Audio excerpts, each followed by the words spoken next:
அண்ணன் ஏவா வேலு, மண்ணின் மைந்தர் மாவீரன் அண்ணன் ஏவா வேலு. உட்காருங்க உட்காருங்க உட்காருங்க, அமைதியா உட்காருங்கம்மா.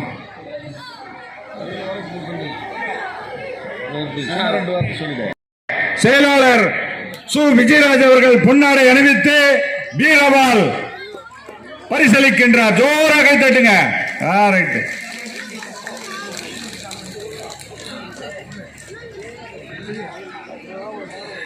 இந்த நிகழ்ச்சிக்கு வருகை தந்திருக்கிற நம்முடைய மாநில மருத்துவ துணைத் தலைவர் டாக்டர் ஏவாவே கம்பன் அவர்களுக்கு பொன்னாடை அணிவிக்கப்படுகிறது.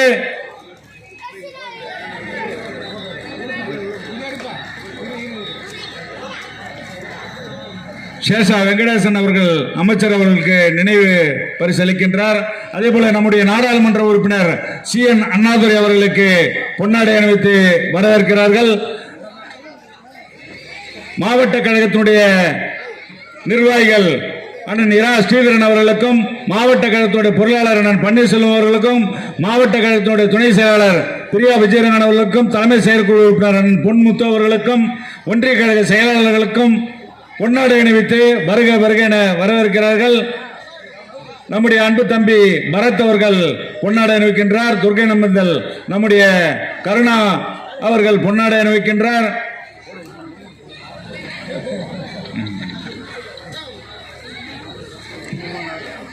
கிளைக்கழகத்துடைய செயலாளர் ராஜா அவர்கள் பொன்னாடை அணிவிக்கின்றார்.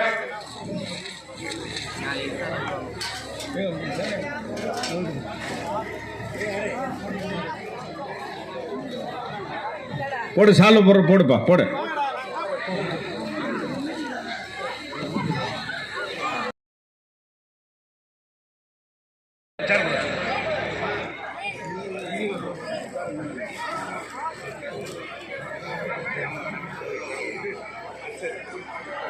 கொஞ்சம் போட்டோங்க, இந்த பக்கம் வந்துருங்க, வந்துருங்க, வாங்க வாங்க வாங்க, வரிசையா வாங்க, வரிசையா வாங்க, இப்படி வந்துரு வந்துரு, வேகமா பாப்பா. சரவணன், தோமுசாவை சேர்ந்த EB சரவணன் அவர்கள் மாண்புமிகு அமைச்சர் அவர்களுக்கு பொன்னாடை அணிவிக்கின்றார்.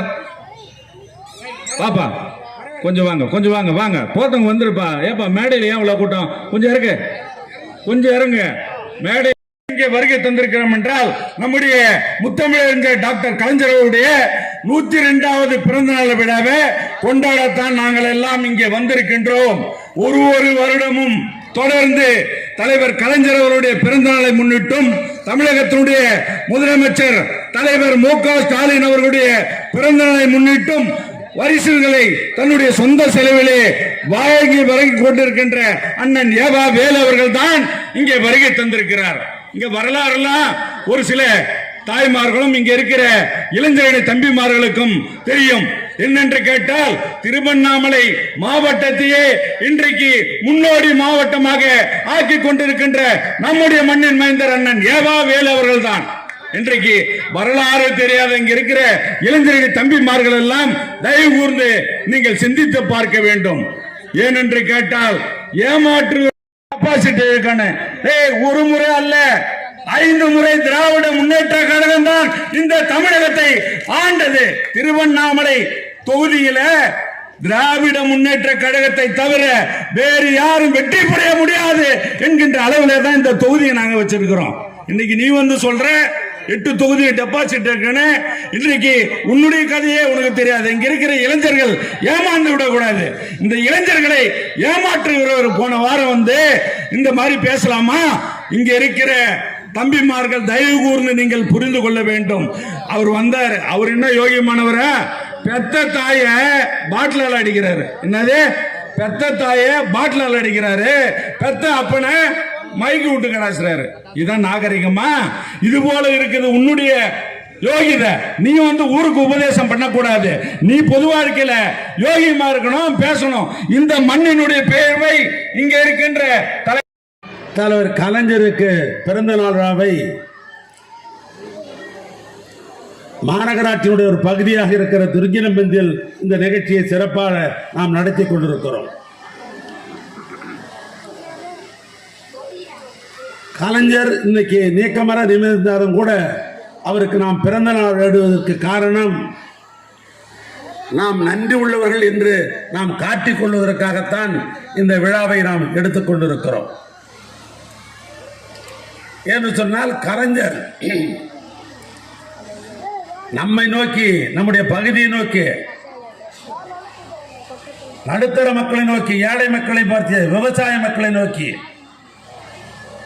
அவர் 5 முறை தமிழ்நாட்டுடைய முதலமைச்சராக இருந்தார் என்று சொன்னால் நம்மை நோக்கியே தான் அவருடைய திட்டங்கள் எல்லாம் இருந்தது. காரணம், எங்கோ திருக்கோவிலுக்கும் பக்கத்தில், திருவாரூருக்கும் பக்கத்தில் திருக்கோவிலையில் சாதாரண ஒரு குக்கிராமத்தில் பிறந்தவர் தான் அண்ணன் கலைஞர் அவர்கள்.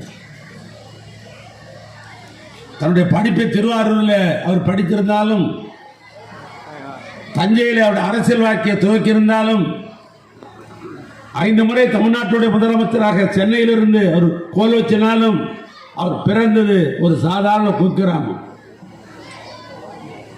ஆனால் தான் அவர் ஆட்சிக்கு வருகிற பொழுதெல்லாம் விவசாய பெருடைய மக்களுக்கு வேண்டிய திட்டங்களை தீட்டி நிறைவேற்றியவர் அண்ணன் கலைஞர் அவர்கள். மகளிர் சுயஉதவி குழு இன்றைக்கு நாட்டில் இருக்கு என்று சொன்னால் அதுக்கு வித்திட்டவர் அண்ணன் கலைஞர் அவர்கள். விவசாயிகளுக்கு இலவச மின்சாரம் கிடைத்தது என்று சொன்னால் அதை கொடுத்தவர் கலைஞர் அவர்கள். ஒரு கிராமத்திலும் பாதுகாக்கப்பட்ட குடிநீர் தொட்டி கட்டப்பட்டிருக்கு என்று சொன்னால் அதற்கு வாரியத்தை உருவாக்கி தந்தவர் அண்ணன் கலைஞர் அவர்கள். இப்படி மக்களுக்கு என்ன தேவையோ அதை பார்த்து பார்த்து செய்தவர் அண்ணன் கலைஞர் அவர்கள். இன்னும் சொல்ல போனால், ஒரு காலத்திலே திருவண்ணாமலையில் இருக்கிற நாம் அனைவரும் மாவட்ட ஆட்சித்தலைவரை பார்க்க வேண்டும் என்று சொன்னால் நாம் வேலூருக்கு போக வேண்டும். வேலூரில் இருக்கிற கோட்டையில் தான் மாவட்ட ஆட்சித்தலைவர்கள் இருந்தார்கள். அப்போது வடார்காடு மாவட்டம் என்று பெயர். இன்னும் சொல்ல போனால் 84 வடார்காடு மாவட்டத்தில் தான் நானும் எம்எல்ஏ ஆகியிருந்தேன். நம்முடைய பிரச்சனையை நாம் சொல்ல வேண்டும் என்று சொன்னால் இங்கிருந்து வேலூருக்கு போக வேண்டும். ஆனால் இன்றைக்கு கூப்பிட்ட தொலைவில், அதுவும் நான் இங்கே துர்க்கிலம்பந்தில் பேசுகிறேன் என்று சொன்னால் பக்கத்திலே 3 நிமிட நேரத்தில் ஒரு மாவட்ட ஆட்சித்தலைவர் வேதியால் நாம் பார்த்து கொண்டிருக்கிறோம் என்று சொன்னால் இந்த முகவரியை தந்தவர் கலைஞர். அந்த புண்ணியவான் தான் வேலூர் மாவட்டத்தை பிரித்து திருவண்ணாமலை மாவட்டம் என்கிற அற்புதமான மாவட்டத்தை உருவாக்கி தந்தவர் அண்ணன் கலைஞர். இப்படி நான் சொல்லிக்கொண்டே போகலாம். இன்னும் போறா விடிய விடிய சொல்லலாம். ஏன்னா இங்க ஆத்திய முருகன் இங்க ஒரு தெருக்கூத்து நடத்தினார். கிராமத்தில் தெருக்கூத்து 10 மணிக்கு களரி கட்டினாங்கன்னா விடிய காலம் உதய சூரியன் உதிக்கிற வரை தெருக்கூத்து ஆடியதும் நாமெல்லாம் பார்த்திருக்கிறோம். அப்படி கலைஞர் அண்ணனோட பெருமையை நாம் சொல்ல வேண்டும் என்று சொன்னால் விடிய விடிய சொல்லலாம். காலத்தையும் நேரத்தையும் கருதி நீங்கள் புரிந்து கொண்டு என்கிற காரணத்தினால் அவருக்கு நாம் இங்கே நன்றி விழா நாம் நடத்தி கொண்டிருக்கிறோம். அதனால்தான் அவருடைய ஆட்சியை இன்னைக்கு நடத்தி கொண்டிருக்கிற திராவிட மாடல் ஆட்சியுடைய நாயகர். ஒரு கிராமத்தில் பழமொழி உண்டு, தாய் 8 அடி என்று சொன்னால் குட்டி 16 அடி பாயும் என்று. தாயாய் இருந்த கலைஞர் 8 அடி பாய்ந்தார், திட்டங்களை கொண்டு வந்தார். அவருக்கு குட்டியாக இருக்கிற தமிழ்நாட்டுடைய முதலமைச்சர் திராவிட மாடல் நாயகர் 16 அடி பாய்ந்து பல திட்டங்களை கொண்டு வந்து கொண்டிருக்கிறார். இன்னைக்கு நிறைய சகோதரிகள் எல்லாம் இருக்கிறீங்க. ஒரு முறை தானிப்பாடியை சேர்ந்த தண்டபாணியும் வேங்கியாலை சேர்ந்த நம்முடைய கன்னடியும் ஒரு கேள்வி என்னிடத்தில் கேட்டார். திராவிட மாடல் ஆட்சி வந்ததிலிருந்து நாங்கள் போக்குறோம், அது எந்த திட்டத்தை போட்டாலும் எல்லாமே சகோதரி நோக்கியே போகிறது திட்டம், ஆண்களுக்கு எந்த திட்டமும் இல்லையா என்று கேட்டார். நான் பதில் சொன்னேன், ஆண்களுக்காக பல திட்டத்தை அண்ணன் கலைஞர் போட்டார். ஒரு குட்டியாக இருக்கிற தமிழ்நாட்டு முதலமைச்சர் பெண்களை நோக்கித்தான் பல திட்டங்களை போட்டுக் கொண்டிருக்கிறார், போடுவார். நம் வீட்டு குழந்தைகள் கல்லூரியிலே படிக்க வேண்டும் என்று சொன்னால் பல கிராமத்தில் இருக்கிற தாய்மார்கள் உன் அண்ணன் படித்தால் மட்டும் போதும், நீ 10வது வரைக்கும் படித்த போதும், அடுப்பங்கரைக்கு போய் சமையல் வேலை கற்றுக்கொண்டால் தான் போகிற இடத்துல பொழப்பு நடத்த முடியும் என்று சொல்வது 10 மாதம் நம்ம ஈண்டெடுத்த தாய். தமிழ்நாட்டு முதலமைச்சர் சொல்லுகிறார், அப்படி அல்ல என் சகோதரிகளே, இந்த நாட்டினுடைய கண்கள் பெண்கள் தான். பெண்கள் படித்தால்தான் அந்த குடும்பம் உருப்படும். பெண்கள் படித்தால்தான் அந்த குடும்பம் விளக்கத்துக்கு வரும். ஏன்னா ஒரு குழந்தையை 10 மாதம் ஈன்று எடுப்போம் ஒரு தாய் தான். தாய்க்குத்தான் தன் குழந்தையை எப்படி பக்குவமாக வளர்க்க வேண்டும் என்பது ஒரு தாய்க்குத்தான் தெரியும். ஆனால் அப்படிப்பட்ட குழந்தைகள் படிக்க வேண்டும் என்று தமிழ்நாட்டு முதலமைச்சர் கருதுகிற காரணத்தினால்தான் புதுமை பெண் என்கிற ஒரு திட்டத்தை கொண்டு வந்து, பெண்களை நீங்கள் படியுங்கள், மாதா மாதம் 1000 ரூபாய் கல்லூரியில் நான் கட்டுகிறேன். நான் ஒன்று தாய்மார் இருக்கிற காரணத்தினால் ஒரே ஒரு செய்தியை நான் பகிர்ந்து கொள்கிறேன்.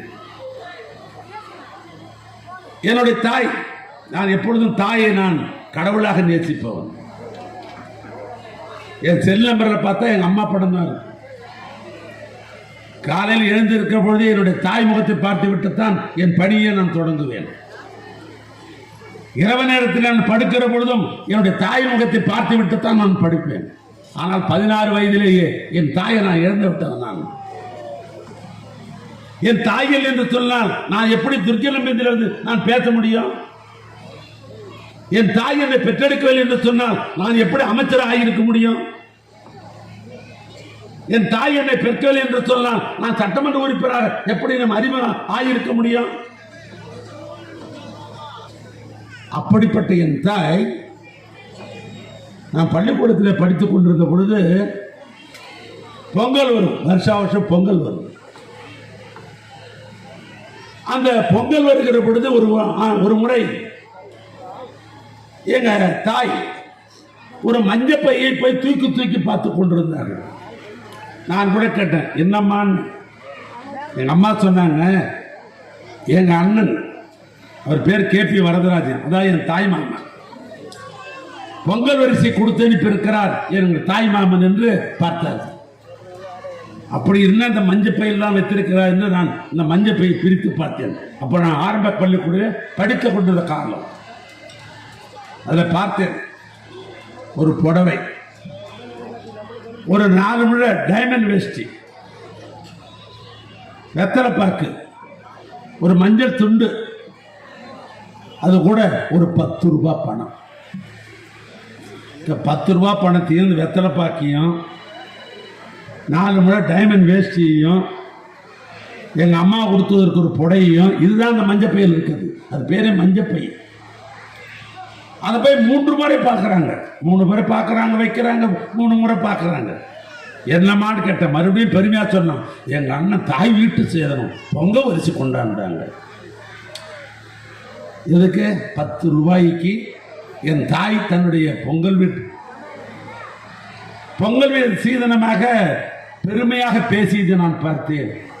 இன்றைக்கு தாய்மார்கள் சுய சிந்தனையோடு இருக்கணும், யார் கையும் எதிர்பார்க்க கூடாது என்பதற்காக மாதா மாதம் தமிழ்நாட்டு முதலமைச்சர் தாய் வீட்டு சீதனமாக 1000 ரூபாய் 1000 ரூபாய் 1000 ரூபாய் 1000 ரூபாய் இன்றைக்கு அனுப்பி கொண்டிருக்கிற ஒரு அற்புதமான திட்டத்தை உருவாக்கி இருக்கிறார் தமிழ்நாட்டு முதலமைச்சர். அவர் ஒரு கையெழுத்து போட்ட காரணத்தினால்தான் தமிழ்நாட்டிலே இருக்கிற இன்றைக்கு 1,15 லட்சம் தாய்மார்கள் இந்த 1000 ரூபாயை பெறுகிறார்கள். சில நேரங்களில் போகிற இடத்திலே நாங்கள் சட்டமன்ற உறுப்பின்கிற முறையிலும் சரி, மேடையில் இருக்கிற கழகத்தினுடைய முன்னோடிகள் மத்தியில் சில தாய்மார்கள் எங்களுக்கு இன்னும் கிடைக்கவில்லை, எங்களுக்கு தகுதி இருந்தும் நாங்கள் ஏமாந்து விட்டோம். நான் வெளியூருக்கு போயிருந்த பொழுது எங்கள் ஊரில் அப்பொழுது பதிவு செய்து விட்டார்கள், எனக்கு இன்னும் கிடைக்கவில்லை. அமைச்சராக இருக்கிற நாங்கள் முதலமைச்சரிடத்திலே சொன்னோம், தமிழ்நாட்டில் தகுதியுள்ள தாய்மார்களுக்கு இன்னும் கிடைக்கவில்லை என்று சொன்ன உடனேயே புதிதாக ஒரு ஆணை பிறப்பித்திருக்கிறார்கள். யாராருக்கெல்லாம் தகுதி இல்லோ அவரிடத்திலே மனுக்களை பெறுங்கள், மீண்டும் அந்த குடும்பத்திற்கு தாய்மார்களுக்கு 1000 ரூபாய் கொடுப்பேன் என்று ஆணை பிறப்பித்திருக்கிறார்கள். எனவே இங்கு வந்திருக்கிற தாய்மார்கள் யாருக்காவது கிடைக்கவில்லை என்று சொன்னால் தகுதி உள்ள தாய்மார்கள் அதை பயன்படுத்திக் கொள்ளுங்கள். இப்படி ஏராளமான திட்டம் இன்றைக்கு தமிழ்நாட்டுக்கு வந்து கொண்டிருக்கிறது. இங்கே முன்னாள் ஒன்றிய குழு தலைவர், இந்த ஒன்றியத்தினுடைய ஒன்றுபட்ட செயலாளர் அந்த விபி அண்ணாமலை இங்கே ஒரு சிறப்பாக பேசினார். தமிழ்நாட்டு முதலமைச்சர் என்ன நினைக்கிறார் என்பதை இங்கே எடுத்து சொன்னார்கள். துறிஞ்சாவூர் ஒன்றியத்தில் தான் இந்த துர்க்கினம்பெண்கள் ஒரு காலத்தில் இருந்தது. இன்றைக்கு நகரத்தினுடைய வளர்ச்சியின் காரணத்தினால், நகரமே துர்க்கினம்பெண்களுக்கு நகர்ந்து விட்ட காரணத்தினால் இந்த நகர பகுதியோடு இன்றைக்கு இணைக்கப்பட்டிருக்கிறது. ஆனால் சொல்ல வேண்டிய அவசியமே இல்லை. 10 லட்சம் ரூபாய்க்கு வாங்கிய இடங்களை இன்னைக்கு 10 கோடி சொல்லுகிற அளவுக்கு இன்றைக்கு நம்முடைய பகுதி தரம் உயர்ந்திருக்கிறது. நான் இதை சொல்லுகிற பொழுது நம்முடைய பொருளாளர் ஒரு இது யோசித்து பார்க்கிறார். எந்த இடத்தை எப்படி வாங்கலாம், எப்படி அதை நாம் சேல் செய்யலாம் என்று கூட யோசித்து பார்க்கிறார். அந்த அளவுக்கு இந்த பகுதியினுடைய தரம் உயர்ந்திருக்கிறது. ஆனால் அப்படிப்பட்ட இந்த நிலையில் தான் ஒரு 4 தினங்களுக்கு முன்னால் திருவண்ணாமலை மாவட்டத்துக்கு வந்த என்னுடைய அருமை நண்பர் அன்புமணி அவர்கள் பல்வேறு இடங்களில் பல கருத்துக்களை, தவறான கருத்துக்களை அள்ளி வீசிவிட்டு போயிருக்கிறார். அதனால் இங்கே தலைமை பொறுப்பேற்ற நம்முடைய தம்பி கார்த்திக் வேலுவாரன் அவருக்கே கொடுத்த பாணியிலே உணர்ச்சி புலம்பாக பேசினார். திருவண்ணாமலை மாவட்டத்தில் 8 தொகுதி இருக்கிறது. அந்த 8 தொகுதியும் நாங்கள் ஒருவே பார்த்து விடுகிறோம் என்று ஒரு சவால் விட்டிருக்கிறார் என்று அதற்கு எதிர் சவால் விட்டார். இவர் என்ன சவால் விட்டார்? வர இருக்கிற 2026 தேர்தலில் இந்த திருவண்ணாமலை மாவட்டத்தில் 8 தொகுதியும் திராவிட முன்னேற்ற கழகம் தான் வெற்றி பெறும் என்ற சவாலை விட்டார். ஆனால் நான் கார்த்திவேல்மானுக்கு சொல்ல விரும்புவது, அவர் எப்படி உணர்ச்சி வசப்பட்டு உண்மை அறியாமல் எப்படி பேசினாரோ அதை போல நீங்களும் இப்படி உணர்ச்சி வசப்பட்டு பேச வேண்டிய அவசியம் இல்லை. சொல்லுகிற கருத்தை மென்மையாக சொல்லலாம். தாய்மார்களுக்கு எல்லாம் தெரியும், வந்திருக்கிற தாய்மார்களுக்கு எல்லாம் தெரியும். தாய்மார்களுக்கு தெரியாததா? அவளுக்கு புரியாததா? சாதாரணமாக மாடு எடுக்கிற சாணம் இருக்கிறத பார், அந்த சாணத்தை கூட நம்முடைய பகுதியில் எருமட்டை என்று சொல்வார்கள், சில இடத்துல விராட்டி என்று சொல்வார்கள். இந்த சாணத்தை எடுத்து கூட சுகத்திலே தட்டி விட்டது காய்ந்த பின்பு பின்னால் அடுப்புக்கு பயன்படுத்துவார்கள் கிராம தாய்மார்கள். அதை கூட ஒரு நாள் 2 நாள் 3ஆம் நாள் கையால் தட்டி பாட்டு இது காய்ந்து விட்டதா இல்லையா என்ற அளவுக்கு பார்க்கக்கூடிய பக்குவம் தெரிந்தவர்கள் தாய்மார்கள். சொன்னால் உடனே அவர்களுக்கு புரியும். புரியாதது ஒன்றுமல்ல. அவர் பேசுகிறார்.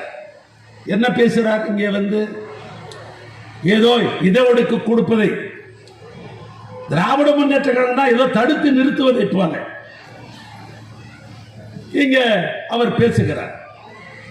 அவர் வரலாறு தெரிஞ்சு பேசுகிறாரா அல்லது வேண்டும் என்பதை திட்டமிட்டு பேசுகிறாரா என்று நமக்கு புரியவில்லை. காரணம் என்னவென்று சொன்னால், இந்த இடஒதுக்கீடு என்பது பிற்படுத்தப்பட்ட சமுதாயத்திற்காக இடஒதுக்கீடு தந்தால் அரசு பணிக்கு போக முடியும். அப்படி அரசு பணிக்கு போக வேண்டும் என்று முதலாக அன்றைக்கு குரல் எழுப்பியவர் ஐயா நம்முடைய டாக்டர் அவர்கள். பாட்டாளி மக்கள் கட்சியுடைய நிறுவன தலைவராக இருக்கிற 85 வயதையும் கடந்து இன்றைக்கும் இளைஞராக இருக்கிற டாக்டர் ஐயா அவர்கள் தான் முதலாக இந்த குரலை அதிமுக ஆட்சி காலத்தில் அதை தொடக்கி வைத்தார்கள். அப்பொழுது அதிமுக ஆட்சி காலத்தில் அதற்கு செவிமடுக்காமல் அந்த போராட்டத்தில் இடஒதுக்கீடு தர முடியாது என்று அதிமுக ஆட்சியில் 21 பேரை சுட்டு வீழ்த்தினார்கள். அதற்கு பின்னால் ஆட்சிக்கு வந்த கலைஞர் அதிமுக இடஒதுக்கீடுக்காக போராடிய இளைஞர்களை 21 பேரை துப்பாக்கிய முனையிலே சுட்டு வீழ்த்தினார்கள். கலைஞர் ஆட்சிக்கு வந்தார். ஐயா டாக்டரை கூப்பிட்டார். உங்களுடைய கோரிக்கை என்ன என்று கேட்டார். அவர் கோரிக்கையை சொன்னார். பிற்படுத்தப்பட்டவர் என்ற மட்டில் இருக்கிறது, எங்களுக்கென்று மிக மிக பிற்படுத்தப்பட்டோர் என்ற ஒரு பட்டியலை உருவாக்கினால் எங்களுடைய வன்னியல மக்கள் அரசு பணியிலே போக முடியும் என்று கோரிக்கை வைத்தார். அந்த கோரிக்கையை நிறைவேற்றி 20% எம்பிசி என்கிற மிக மிக பிற்படுத்தப்பட்டவர் என்ற ஆணையை போட்டவர் அண்ணன் கலைஞர். அதோட அந்த 21 குடும்பங்கள், எத்தனை தாய்மார்கள் தாலி இழந்திருந்தார். அந்த குடும்பம் உதவ வேண்டும் என்பதற்காக அண்ணன் கலைஞர் மாதா மாதம் அந்த குடும்பத்திற்கு உதவி தொகையாக 1000 ஆரம்பித்து இன்றைக்கு 3000 ஒரு குடும்பத்திற்கும் பென்ஷன். அதற்கு பின்னால் ஆட்சிக்கு வந்த இன்றைக்கு திராவிட மாடல் ஆட்சி நாயகர் தமிழ்நாட்டு முதலமைச்சர் அவர் என்ன செய்தார் தெரியுமா? ஒரு குடும்பத்துக்கு 3000 அவர் கொடுத்தார். ஆனால் அந்த குடும்பத்தில் இருக்கிற ஒருவருடைய சிலையும் யாரெல்லாம் துப்பாக்கி முனையில் இறந்தார்களோ அவர்களுக்கெல்லாம் சிலை வடித்து விழுப்புரம் பக்கத்தில் இருக்கிற வழுதாரெட்டியிலே தேசிய நெடுஞ்சாலை என்று சொல்ல போகிற ஆயிரக்கணக்கான லட்சக்கணக்கான பஸ் ஓடுகிற அந்த பாதையில் வழுதாரெட்டி என்கிற இந்த பகுதியில் ஒரு மணிமண்டபத்தையும் கட்டி அதில் 21 சிலைகளையும் வைத்து அந்த ஒரு குடும்பத்தில் வரவழைத்து அந்த சிலைக்கும் பக்கத்தில் அந்த குடும்பத்தை நிறுத்தி தானும் நின்று புகைப்படம் எடுத்து பத்திரிகையிலே அனுப்பி அந்த குடும்பத்தை கௌரவித்தவர் இன்றைக்கு இருக்கிற தமிழ்நாட்டு முதலமைச்சராக இருக்கிற அருமையன் தளபதி. அதுல எனக்கு என்ன பெருமை தெரியுமா? உங்களால் நீங்க போட்ட ஓட்டின் அடிப்படையில் இங்கே இருக்கிற தம்பிமாரெல்லாம் எனக்காக உழைத்த காரணத்தினால், நான் சட்டமன்ற உறுப்பினரான காரணத்தினால் அமைச்சர் பதவி எனக்கு கிடைத்தது. அந்த அமைச்சர் பதவியிலே பொதுப்பணித்துறை என்கிற ஒரு துறை, அந்த துறை தான் அரசாங்கத்துடைய கட்டடத்தை கட்டுகிற துறை. அந்த துறை தான் அந்த துறையை வைத்து எனக்கு அனுப்பிய காரணத்தினால் அந்த மணிமண்டபத்தையும் கட்டி அந்த சிலையும் வைத்த பெருமை என்னையும் சாரும், அதனால் உங்களையும் சாரும். இந்த பெருமை வேற யாருக்கும் கிடைக்காது. 21 பேருக்கு சிலை அமைத்ததும் மணிமண்டபம் கட்டிய வரலாறு என்பது தமிழ்நாட்டுடைய முதலமைச்சருக்கு எழுதுகிற பொழுது என் பெயரும் அதில் எழுதித்தான் ஆக வேண்டும். கட்டியவன் நான். அதனால் அந்த உரிமையிலே நான் பேசுகிறேன். என்ன சொல்லுகிறார்? ஏதோ எங்க மாவட்டத்தினுடைய விவசாயிகளுக்காக அவர் ஏதோ கண்ணீர் வடிக்கிறார். நந்தன் கால்வாய் திட்டம், இந்த நந்தன் கால்வாய் திட்டத்திற்கு என்னிடத்தில் திட்டம் இருக்கிறது. அதிகாரத்தை என் கையில கொடுங்க, நாளையே நிறைவேற்றி காட்டுகிறது என்று பேசுகிறார். நந்தன் கால்வாய் திட்டம் உங்களுக்கு தெரியுமா? என்னன்னு தெரியுமா? தெரியவதற்கு வாய்ப்பில்லை. ஏன்னா நான் 71 அரசியலில் பொதுமேடையில் நான் பேசுகிற பொழுது உனக்கு வயது 3, அன்புமணிக்கு வயது 3. ட்ரௌசர் போட்டிருந்தாலும் எனக்கு தெரியாது. நான் 77 நான் அரசியல் கட்சியராக, அரசியல் கட்சியோட தலைவர்கள் ஒருவராக இருந்து மேடையில் பேச ஆரம்பித்த வருடம் 71. நந்தன் கால்வாய் திட்டத்தை பற்றி முதலாக சட்டமன்றத்தில் முதலாக பேசியவர் யார் என்று சொன்னால் அண்ணன் கோவிந்தசாமி, திராவிட முன்னேற்ற கழகத்தினுடைய சட்டமன்ற உறுப்பினர். மீண்டும் சொல்லுகிறேன், திராவிட முன்னேற்ற கழகத்தினுடைய சட்டமன்ற உறுப்பினர் அண்ணன் ஏ கோவிந்தசாமி, ஏஜி என்று அழைப்பார்கள். அவர்தான் 1958 முதலாக சட்டமன்றத்தில் நந்தன் கால்வாய் திட்டத்தை நிறைவேற்றி தாருங்கள் என்று காங்கிரஸ் ஆண்டு கொண்டிருக்கிற பொழுது தன்னுடைய கேள்வி சட்டமன்றத்தில் எடுத்து வைத்தார்கள். இந்த நந்தன் கால்வாய் திட்டம் என்பது நம்முடைய மாவட்டத்தில் இருக்கிற பள்ளிகொண்டாப்பட்டிலிருந்து ஆரம்பித்து பனமலைப்பட்டை வரைக்கும் அங்க போகும். அந்த பனமலைப்பேட்டைக்குத்தான் அது போய் அந்த ஏரியில அது முடியும். ஏறத்தாழ 37 கிலோமீட்டர் தூரம். விழுப்புரம் மாவட்டத்தில் 22 ஏரிகளும், திருவண்ணாமலை மாவட்டத்தில் 17 ஏரிகள், 14 ஏரிகளும் ஆக 36 ஏரிகள் அதன் மூலமாக பயனுண்டு. ஏறத்தாழ 7090 ஏக்கரா அதன் மூலமாக பலன் பெறும். ஆனால் கோவிந்தசாமி அவர்கள் சட்டமன்றத்தில் பேசினார், ஆனால் கிடைக்கவில்லை. 1970 கலைஞர் முதலமைச்சராக இருந்த பொழுதுதான் அன்றைக்கு விவசாயத்துறை அமைச்சராக இருந்த கோவிந்தசாமியுடைய கோரிக்கை ஏற்று முதலாக நந்தன் கால்வாய் திட்டத்திற்கு 32 லட்சம் ரூபாய் பணத்தை கொடுத்து ஒதுக்கியவர் அண்ணன் கலைஞர் அவர்கள். அதற்கு பின்னால் 1978 தமிழ்நாட்டு முதலமைச்சர் அண்ணன் கலைஞர் மீண்டும் அந்த கால்வாயை சீரமைப்பதற்காக 128 லட்சம் ரூபாய் பணத்தை ஒதுக்கி வரும் அண்ணன் கலைஞர். இந்த கால்வாயில பல இடங்களிலே மண் சரிவு ஏற்பட்டது. ஏன்னா போகிற இடங்களிலே வனம் காட்டுக்குள்ளே போகிறது. இந்த கால்வாய் காட்டுக்குள்ளே போகிற பொழுது அந்த காட்டிலே இருக்கிற பல மண்கள் சரிகிறது. அந்த கால்வாயை மீண்டும் சுத்தப்படுத்த வேண்டும் என்று பல நேரங்கள் அதற்காக அந்த பகுதியில் மனுக்கள் உண்டு. இடைத்தேர்தல் ஒன்று விக்கிரவாண்டியில் நடைபெறுகிறது. அந்த விக்கிரவாண்டி இடைத்தேர்தலில் தேர்தல் பொறுப்பை பார்ப்பதற்காக இங்க மேடையில் இருக்கிற ஸ்ரீதரிலிருந்து அண்ணாதுரையிலிருந்து நாங்கள் அத்தனை பேரும் போகிறோம். அந்த பரவலைப்பேட்டையில் நான் உட்கார்ந்து என்னுடைய அலுவலகத்தில் விவசாய பெருமுடி மக்கள் அனைவரும் ஒன்று சேர்ந்து வந்து என்னிடத்தில் ஒரு கடிதத்தை கொடுக்கிறார்கள். ஏன்னு சொன்னாக்கா மழை பெய்தால் மட்டும்தான் தண்ணி வருகிறது. சாத்தூர் அணையுடைய உபரி நீரை இதில் சேர்த்து விட்டோம் என்று சொன்னால் நிரந்தரமாக எங்களுக்கு தண்ணீர் கிடைக்கும். முதலமைச்சரிடத்தில் சொல்லுங்கள். தேர்தலுக்காக பிரச்சாரம் செய்ய வருகிற முதலமைச்சரை வாக்குறுதி கொடுக்க சொல்லுங்கள். அப்படித்தானே செய்தது. ஆனால் முதலமைச்சர் தேர்தலுக்கு வரவில்லை.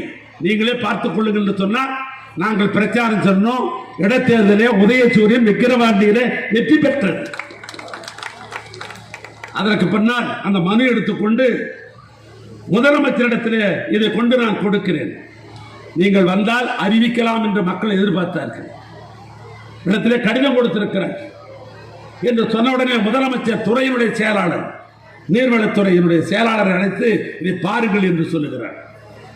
அதனுடைய விளைவு 2025-26 நிதியாண்டில், இந்த நிதியாண்டில் தமிழ்நாட்டு முதலமைச்சர் அவர்கள் சாத்தனூருக்கு மேல் பகுதியில் ஒரு காவாயை விட்டு கொண்டு வந்து சமுத்திர ஏரியில அது விட்டு சமுத்திர ஏரியில இருந்து மீண்டும் துறிஞ்சலாறிலே கொண்டு வந்தால் பல விவசாய பெருமுடி மக்கள் அதில் பயன் தர முடியும்.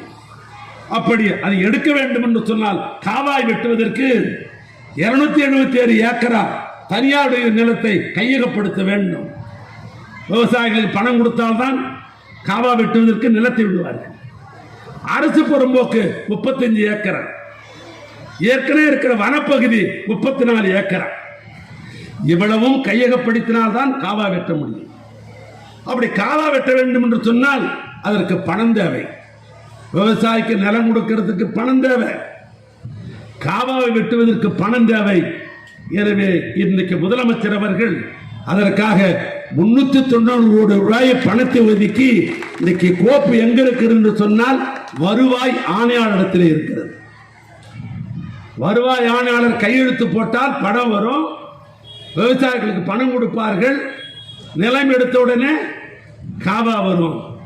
எனவே வருவாய்த்துறை செயலாளர் கையெழுத்திட்ட உடனேயே அந்த கையெழுத்ததற்கு பின்னால் நீர்வளத்துறையுடைய செயலாளரத்திலே போகும்.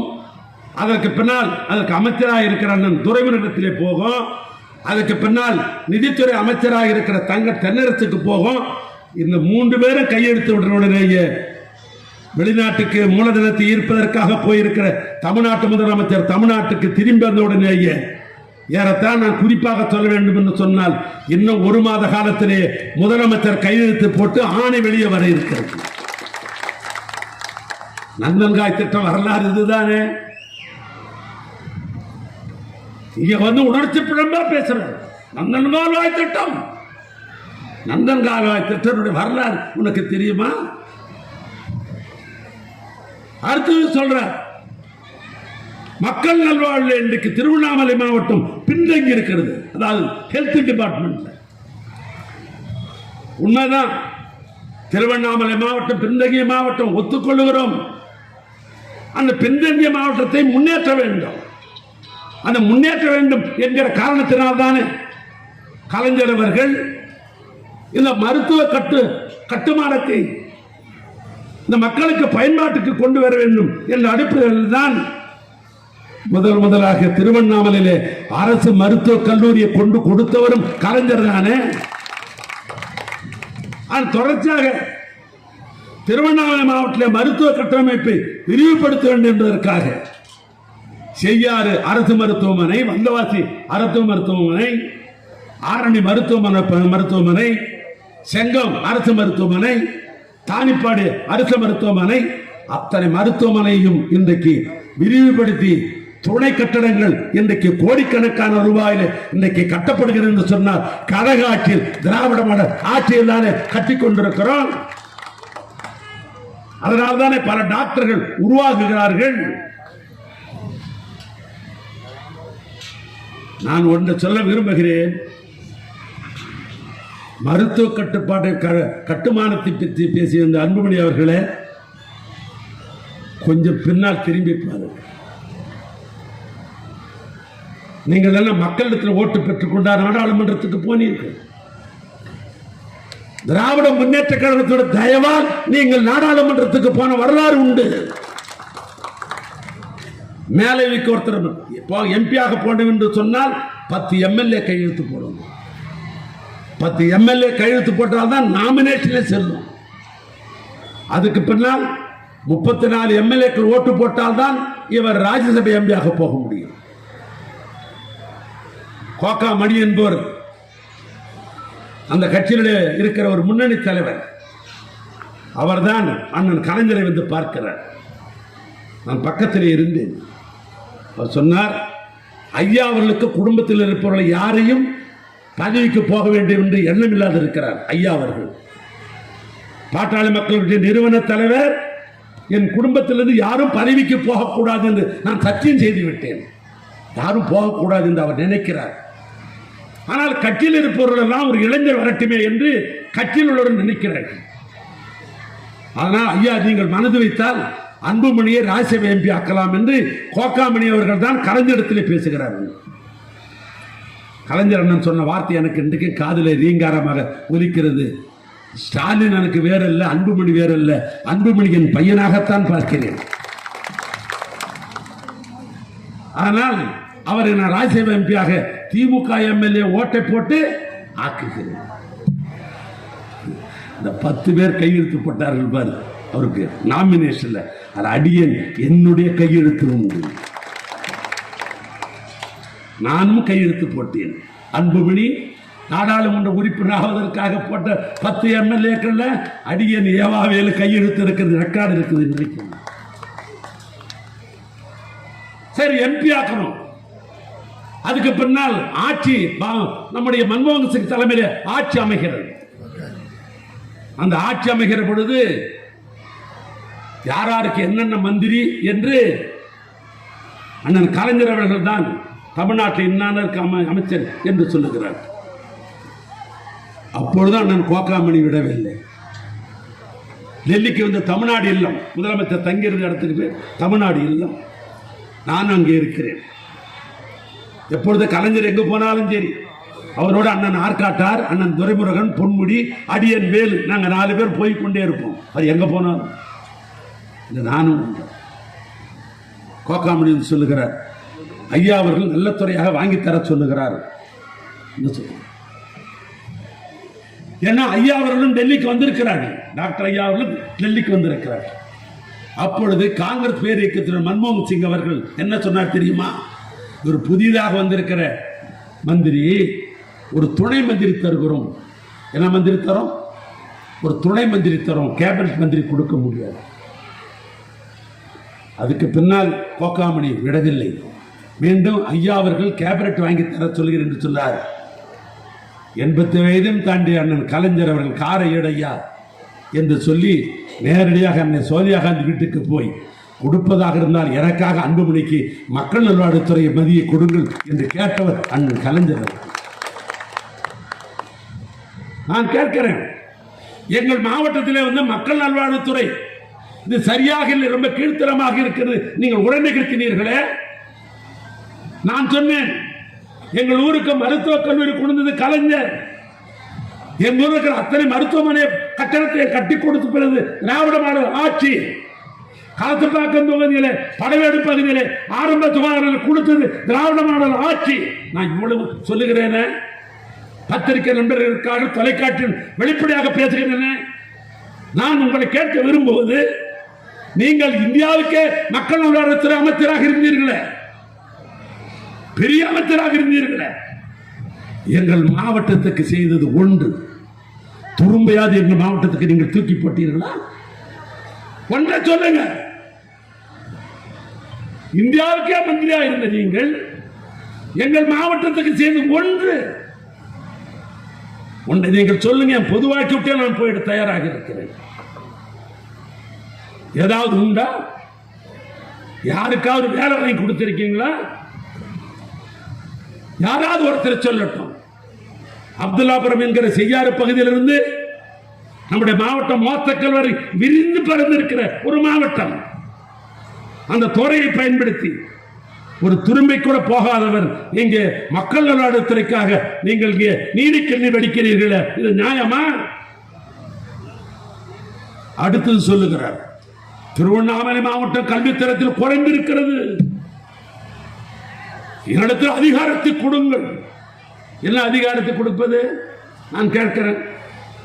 எங்கள் மாவட்டம் கல்வித்துறையில குறைந்திருக்கிற காரணத்தினால்தான் கனகாட்சி வந்த உடனே அண்ணன் கலைஞர்கள் செய்யாறில் கலைக்கல்லூரி தந்தார், வந்தவாசியில கலைக்கல்லூரி தந்தார், ஆரணியில அண்ணா பொறியியல் கல்லூரியை தந்தார், கலசப்பாக்கம் காரப்பட்டில பட்டய கல்லூரி தந்தார். இன்னைக்கு திராவிட மாடல் ஆட்சியில் தமிழ்நாட்டு முதலமைச்சர் செங்கத்துக்கு இன்றைக்கு கலைக்கல்லூரி தந்திருக்கிறார். கல்லூரி எதுக்காக கொடுக்கிறோம்? ஒரு காலத்தில் நான் சிறிய வயதில் இருக்கிற பொழுது நம்ம ஊர்ல கல்லூரியே இல்லை. நம்முடைய பகுதியில் யாராவது கல்லூரிக்கு போக வேண்டும் என்று சொன்னால் ஒன்று சிதம்பரத்துக்கு போக வேண்டும், இல்லை சென்னைக்கு போக வேண்டும், இல்லை என்று சொன்னால் திருப்பத்தூர் சேக்ரட் ஆர்ட்ஸ் காலேஜுக்கு தான் போகணும். இதுதான் நம்முடைய வரலாறு, நம்முடைய வரலாறு இதுதான். இன்னைக்கு திருவண்ணாமலை மாவட்டத்தில் சுத்தி கல்லூரி இருக்குதுன்னு சொன்னால் அது கனகாட்சி காரணம், அண்ணன் கலைஞர் காரணம், மு.க. ஸ்டாலின் நான் காரணம். கல்வித்தரத்தை நாங்கள் எங்கே கீழே விட்டோம்? கல்வித்தரம் குறைந்திருக்கிறது, அதிகாரத்தை என்னிடத்திலே கொடுங்க. அடுத்தது என்ன சொல்றார்? தமிழ்நாட்டிலே மாவட்டத்திலே திருவண்ணாமலை மாவட்டம் 2வது மாவட்டம் பேசுறாரு. எவ்வளவு விருப்பி அந்த மாவட்டத்தை 2ஆக பிரிக்கணுமா? அது பிரிப்பதற்கு நான் தான் தடையா இருக்கிறேன். இது 2வது மாவட்டமா?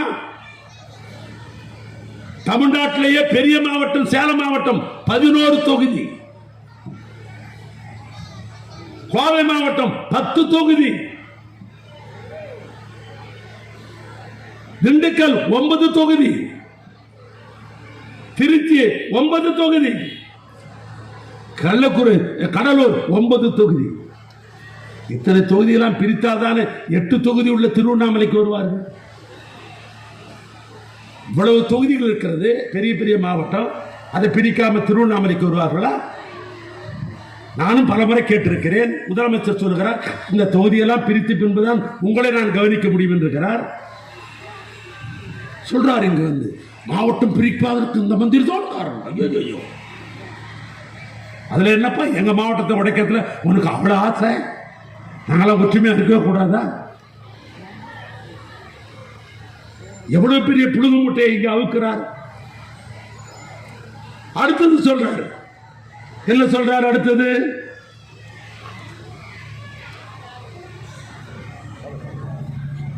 அதிகாரத்தை என்னிடத்திலே கொடுங்கள். அதிகாரத்தை உங்ககிட்ட கொடுத்தா என்ன நடக்கும்? கொஞ்சம் அதிகாரம் கொடுத்தா நீ மட்டும் தான் மந்திரியான. திமுக ஓட்டு போடாதீர்கள், திமுக ஓட்டு போடாதீர்கள். யோ சொல்றையா, திமுக ஓட்டு போட்டால்தான் அண்ணன் ஏ கோவிந்தசாமி அமைச்சராக முடிந்தது. திமுக ஓட்டு போட்டதால் தான் திண்டிவனம் அண்ணன் வெங்கடராமன் மத்திய மந்திரியாக ஆக முடிந்தது. திமுக ஓட்டு போட்டதால் தான் வன்னியகுலத்தை சேர்ந்த அண்ணன் வீரபாண்டியார் சேலத்து சிங்கம் அமைச்சராக முடிந்தது.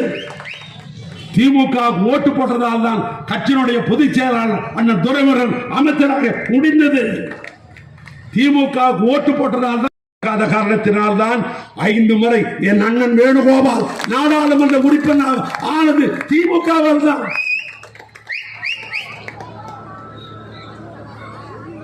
இன்றைக்கு இருக்கிற என் நண்பர் ஜெகத் ரட்சகன் திமுக ஓட்டு போட்டதால் தானே அவர் அமைச்சரானார், எம்பியா இன்றைக்கு இருக்கிறார். ஆரணி வந்தவாசி தரணவேந்தனுக்கு திமுக ஓட்டு போட்டதால் தானே எம்பியா இருக்கிறார். சேலத்திலே செல்வகணபதி வன்னியரத்தை சேர்ந்த மாவட்ட செயலாளர் எம்பியா இருக்கிறார், திமுக இருந்ததால் தானே. கதிரானந்த் வேலூரில் எம்பி அண்ணன் துரைமுருகனுடைய பையன் திமுக இருந்ததால் தானே. இன்னும் சொல்ல போனால் ஆரணியுடைய முன்னாள் நாடாளுமன்ற உறுப்பினர், இந்நாள் கடலூருடைய நாடாளுமன்ற உறுப்பினர் என்னுடைய அருமை நண்பர் டாக்டர் விஷ்ணு பிரசாத் திமுக கூட்டணியில் இருந்த காரணத்தினால் தானே 2 முறை அவர் எம்பி ஆக முடிந்தது. நான் ஒண்ணு கேட்கிறேன், வன்னி இளைஞர்களை ஜாதியை வெறி விட்டு தூண்டுகிறீர்களே, அப்படித்தான் உங்களுக்கு ஜாதி மீது அப்படி பற்று கொண்டு இருந்தால் தர்மபுரியில மணி என்கிற ஒரு சிறந்த வழக்கறிஞரை வன்னியகுலத்தை சேர்ந்தவரை திமுகவில் நிறுத்துகிறோமே, நீ என்ன சொல்லி இருக்கணும்?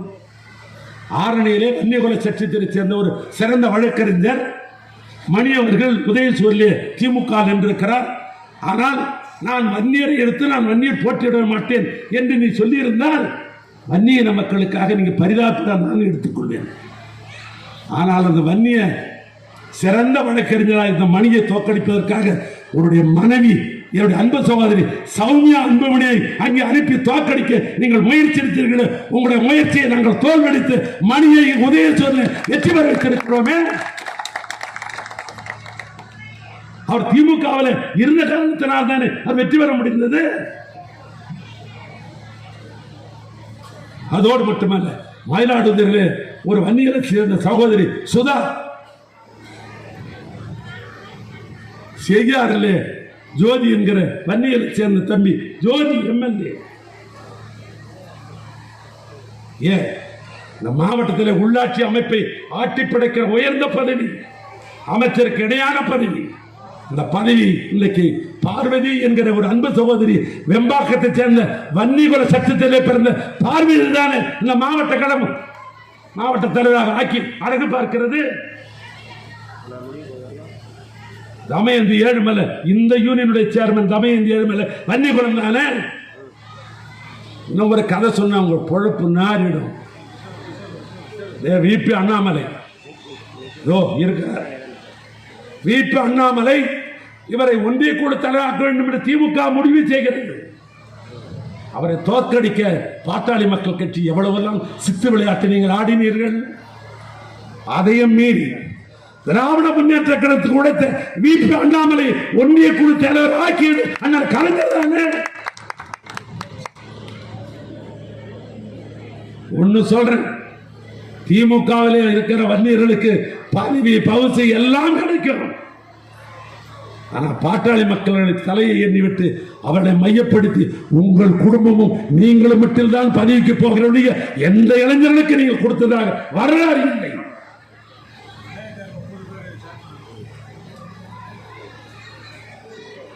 உள்ளூர்ல ஓணம் பிடிக்காதவன் அசலூர்ல போய் ஆண்டை பிடிக்க ஆசைப்பட்டாங்க. திண்டிவனத்திலே உங்களால் வந்த தேர்தலில் இன்னைக்கு ஜெயிக்க முடியல. இங்கிருந்து தருமபுரிக்கு போறாங்க. அடுத்தது என்ன சொல்ற? எவ்வளவு பிரிவினை பேசுற. அண்ணாமலை பதவிக்கிறோம்னு எவ்வளவு துடிச்சிருப்பேன். வந்தவாசியில இருக்கிற தரணி வேந்தன் ஒரு இளைஞன், என் கண்ணுக்கு அவன் பார்க்கிற பொழுது ஒரு இளைஞன், 3 முறை ஒன்றிய செயலாளர், ஆனால் அது ரிசர்வ் தொகுதி, அற்புதமான தொண்டர். எரமலூர்ல அவங்க அப்ப 18 ஊருக்கு பஞ்சாயத்து பண்ணக்கூடியவர், புகழ்பெற்ற குடும்பம். ஆனால் எம்எல்ஏ நிற்க முடியல. காரணம் அது ரிசர்வ் தொகுதி. நான் பார்த்து வெயிட் பண்ணி அவனை எப்படியாவது உருவாக்க வேண்டும் என்று முடிவு செய்து இந்த மாதிரி தமிழ்நாட்டு முதலமைச்சர் அவர் அடையாளப்படுத்தப்பட்டு அவர் தான் வேட்பாளர் ஆக வேண்டும் என்று நான் பரிந்துரைத்தேன். அவர் வேட்பாளராகி இன்னைக்கு ஆரனுடைய நாடாளுமன்ற உறுப்பினராக தம்பி தரணிவேந்தன் வந்திருக்கிறார் சொன்னா வன்னியர் தானே. அப்படி இந்த மாவட்டத்தில் நாங்கள் அண்ணன் தம்பியாக பழகி கொண்டிருக்கிறோம்.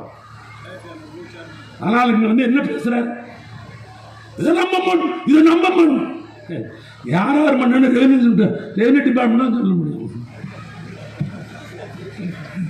இந்த மண் யாருக்கு ஸ்ரீதர், இந்த மண் யாரு கண்ணடியுது, இந்த மண் யாரு செடிப்பது, இந்த மண் யாருன்னு கருணாநிதிக்கு அர்த்தம் தானே சொல்ல முடியும். இந்த மண் இந்த மண்ணுன்னு அப்படியே துடிக்கிறார். இந்த மண்ணு நம்முடைய மண். யாரு உங்க மண்ணு திண்டிவனத்தில் இருக்குது, அது எப்படி எங்க ஊர்ல துர்க்கை நம்பத்தில் உங்க மண் எப்படி இருக்க முடியும்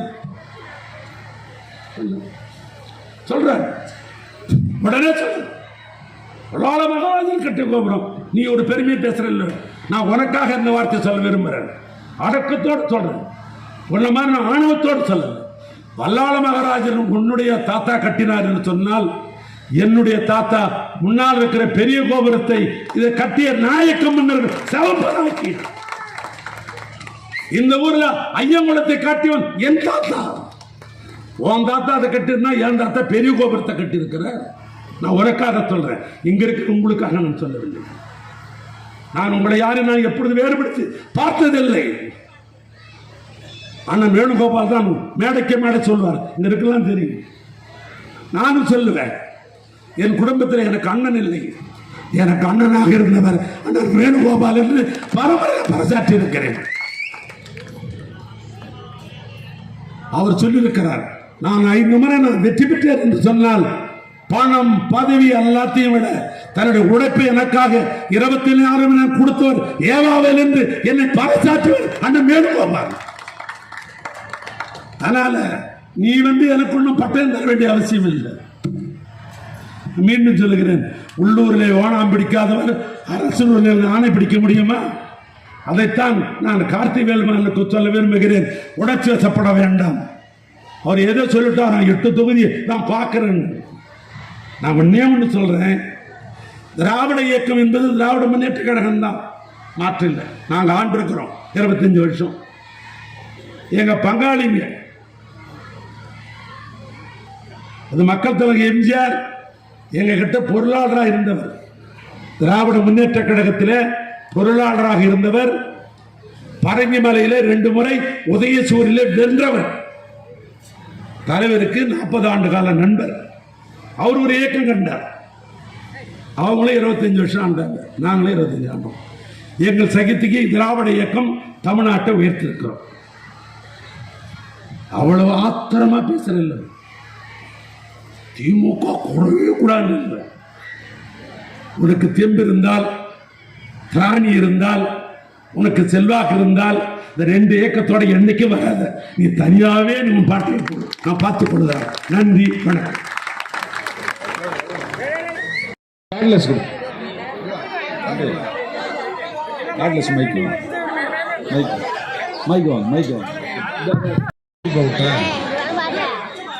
தையல் இயந்திரம். ஆமா,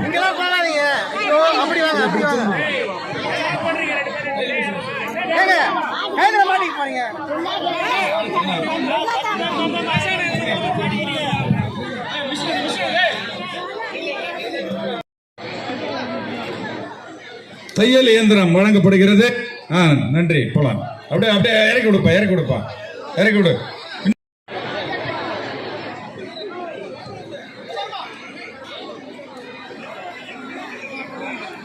தையல் இயந்திரம்.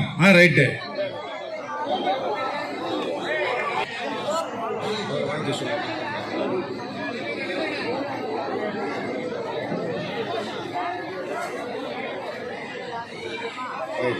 இட்லி குண்டா ஒன்று கூட வாங்கிக்கம்மா. நில்லுமா. வரேன்.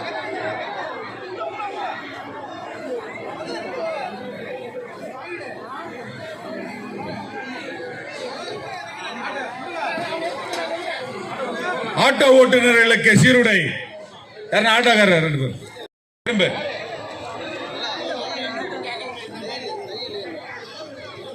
அடுத்து சவரப்பெட்டி கூட